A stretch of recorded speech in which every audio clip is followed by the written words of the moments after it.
अगला नियम 7, यदि ई के बाद, अभी देखिए इसमें क्या था, ई के बाद ए आर आ रहा था, तो हम क्या पढ़ रहे थे, ईयर, जैसे C H E A R है तो चीयर, बी ई आर है डियर, वाई ए आर है ईयर, और पी ए आर है पियर। दूसरा नियम क्या था, यदि ई के बाद आ रहा है तो वर्ब, हर्ब, इस तरह से और भी शब्द होते हैं, ठीक है, नर्व है? और माँ भी, अब भी है, माँ आ जाए तो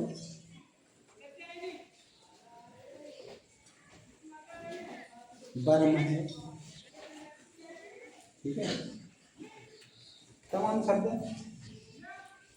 अब देखिए, अब हमने यहाँ पर दूसरा नियम, अगला नियम है, क्या है, यदि ई के बाद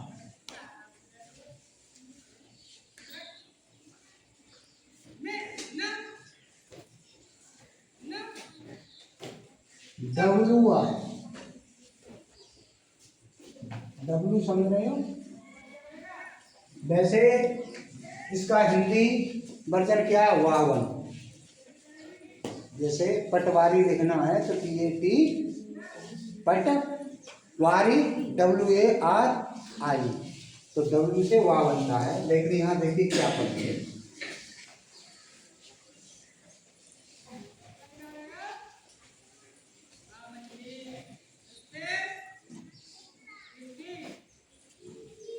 क्यू, क्यू क्या पढ़ते हैं, क्यू पढ़ते हैं।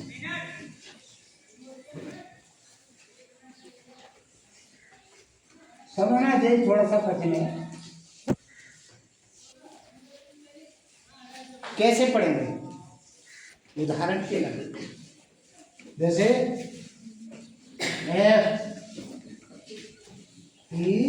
FEW, समझना, F से क्या बनता है, फ, अब फा पर क्या कर देंगे, ई, फी, फ्यू, फ्यू। अब देखिए पहले अक्षर पर यहाँ भी छोटी की मात्रा तो लगती नहीं, बहुत कम, तो उस अक्षर को क्या बना देते हैं, आधा, तो कर दे सर्वाधा, क्यों, ठीक है, आ रहा है समझ में, उस अक्षर को आधा कर देते हैं। अब वैसे आप करते हैं इसको किस तरह से, ऐसे देखिए, बात तो सही है, लेकिन ये सुंदर नहीं लगता, भाषा में ये प्रयोग नहीं होता, केवल दो एक जगह, जैसे क्रिया है, क्रिया है, यहाँ रा उठता है, वहाँ छोटी की मात्रा अधिक बढ़िया लगती है, या छोटे शब्दों में, ऐसे शब्दों में, एक क्यू में और भी शब्द में लिख रहा हूँ, उनमें ये चीज़ अच्छी नहीं लगती है, इसलिए हम यहाँ केवल आधा अक्षर भी बनाएंगे। जैसे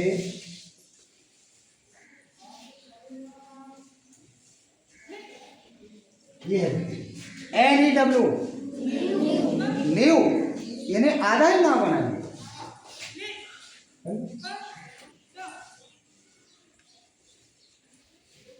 और भी अच्छा ढूंढिए, दिमाग में लाइए, जैसे क्यू, न्यू,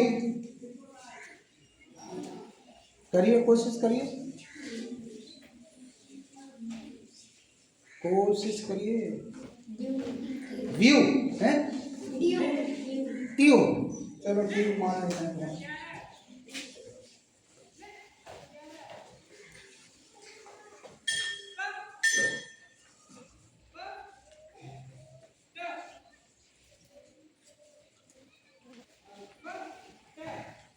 देखिए हमेशा ध्यान रखिए, हलंत से तो आधा ही होता है, यदि किसी अक्षर पर हलंत लगा हुआ है तो आधा ही बनता है, तो ट्यू,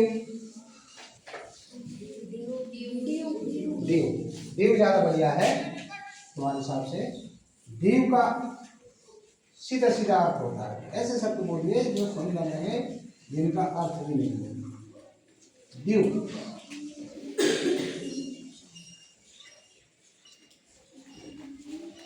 ड्यू में माना होता है ओस। औस और निकालिए, ये बहुत होते हैं।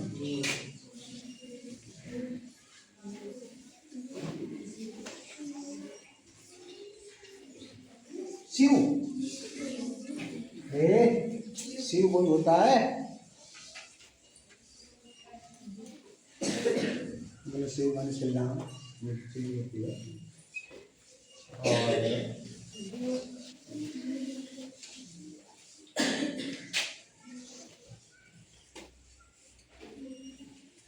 एनिवर्सरी होता है।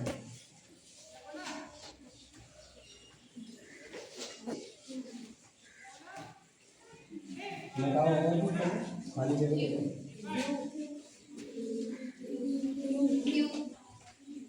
व्यू, क्यू, फिर वो दूसरे रूल में जाएगा। क्यू यू ई में जाएगा, वहाँ क्वेश्चन।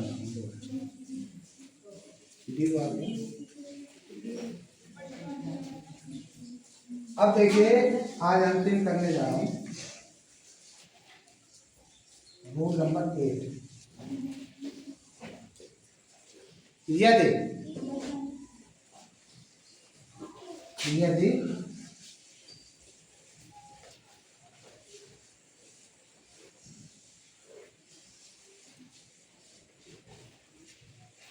ई के बाद आई आती है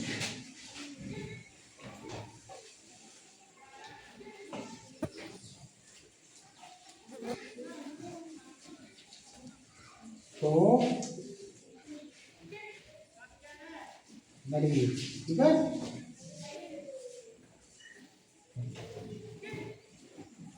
अब यह समझ में आया?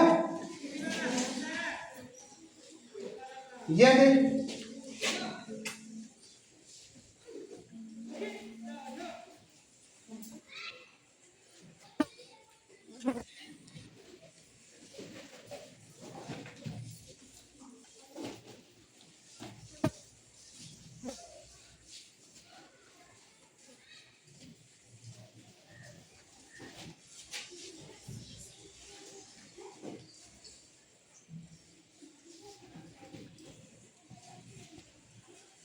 ई आती है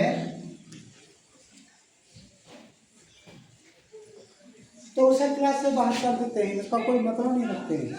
ये पहले ही बता चुका हूँ। जैसे BATE, तो बेट पढ़ा, न कि बटे पढ़ा, न कि बैठे पढ़ा, तो लास्ट वाली ई का कोई अर्थ ही नहीं होगा, तो इसे नहीं पढ़ते।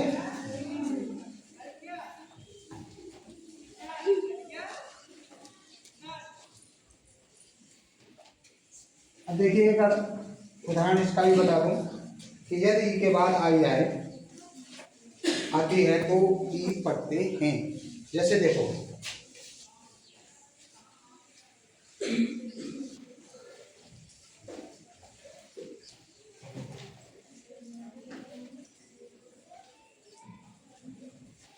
देखिए लास्ट में ई आई है तो इसे तो पढ़ेंगे ही नहीं।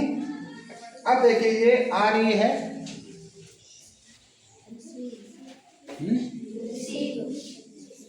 तो रे और सा पर इसको सा को तो हम सी को हम सा पढ़ेंगे, क्योंकि ये नियम हम तुम्हें बता चुके हैं कि सी के बाद ई आए और आई आए तो हम सब पढ़ते हैं। तो देखिए ये हो गया सीधा ऋषि। देखिए कुछ शब्द ऐसे होते हैं यहाँ शुरू नहीं आती है, ई शुरू में आ जाती है, तो उनमें क्या है कि हम उन शब्दों को नहीं पढ़ते हैं। ये आपको याद करना पड़ेगा। जैसे यूरोप है और यूरोप में ई पहले आई है, तो हम उसे यूरोप थोड़ी नहीं पढ़ते हैं, यूरोप ये जो हम बीच में शब्द आया। तो कुछ शब्द ऐसे हों उनको आप याद करेंगे, वो लास्ट में आपको लिखवाऊंगा, ठीक है ना। तो ऐसे ही देखिए, अभी आपको ई के तो बहुत शब्द हैं। अब REPAIRE क्या पढ़ेंगे? जब पी के बाद AI आता है तो क्या पढ़ते हैं? पेयर। तो देखो R इधर हो गया, तो रिपेयर। ऐसे शब्द तो आपको तैयार करने पड़ेंगे और अपने आप पढ़ो, इसको पूरा कर लो, उतार लो।